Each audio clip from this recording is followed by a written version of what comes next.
Finally, this is a pretty big story that is going around, and it has to do with a rumor right now that seems like it's going to be true because of all the corroboration around it. And that is Sony could be backing away from releasing single player titles on PC. Now, this is right now on Reset Era. Jason Schreier was talking about this on his Triple Click podcast and says here that PlayStation could seemingly be considering stopping its single player games from coming to PC, stating that he thinks the strategy for them is live service games are coming to PC, while he's getting the sense that they're backing away from putting their exclusive console stuff like traditional single player stuff on PC.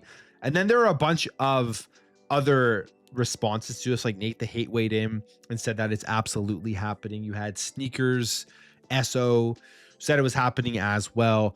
All of this stuff. And in the same thread here, Schreier clarified that it's not speculation and explains that certain topics may surface during a show before he has the chance to publish a story about them. So apparently we're going to get a big Bloomberg report here from Jason Schreier about PlayStation pulling away their games from PC, or at least their single player experience. Now, this is an interesting one because I don't think it makes sense from a business perspective, but obviously Sony has all of the data and numbers that it may make a lot more sense for them. And the reason I say that is because you see a lot of the arguments about the console sales and how the console sales are being hurt because the games are on PC, and that if they don't take them off of PC, the consoles are not going to sell, which is obviously not true. We are going 6 years into this generation. We have the data. The console sales for PlayStation are completely great. There's a 90+ million consoles sold. They're basically on track to sell as much as the PlayStation 4. People know they can get the single player experiences on PC at some point. So clearly console sales have not been affected nearly as much as some would have thought by putting their games onto PC. The thing as well is when you take a look at the games that people play on the PlayStation is the dark hole games. It is the yearly releases. It's the Call of Duties and the Madden. Like those are the things that are played the most.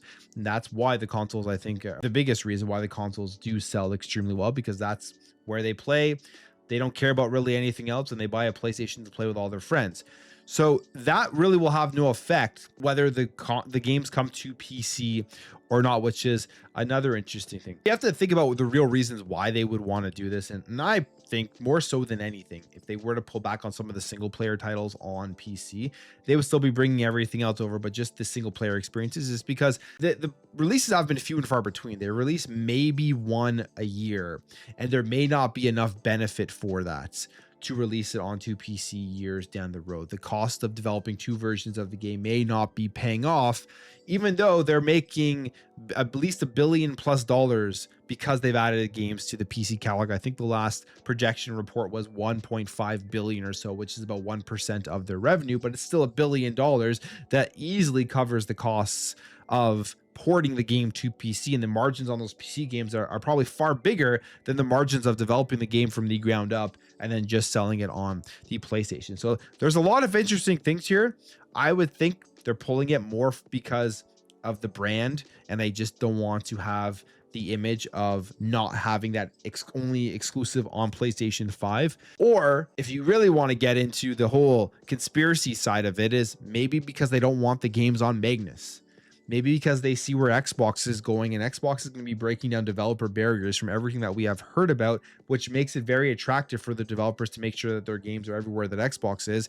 And that would be a very attractive product for a lot of people. If you can pick up the console that plays everything PC and Xbox in one place, and then also get all of your PlayStation games because they're all going to be on Steam. Maybe this is their way to circumvent that. Literally just stop publishing their big single player experiences on PC. I never thought that they would go out there and try to make it blocked, but the only way that they would be able to do that is to pull the games off of Steam and not make those available anymore going forward. So maybe that's one of the reasons as well. But interesting stuff here. We'll have to wait and see what Jason Schreier's article is when he does publish it on Bloomberg.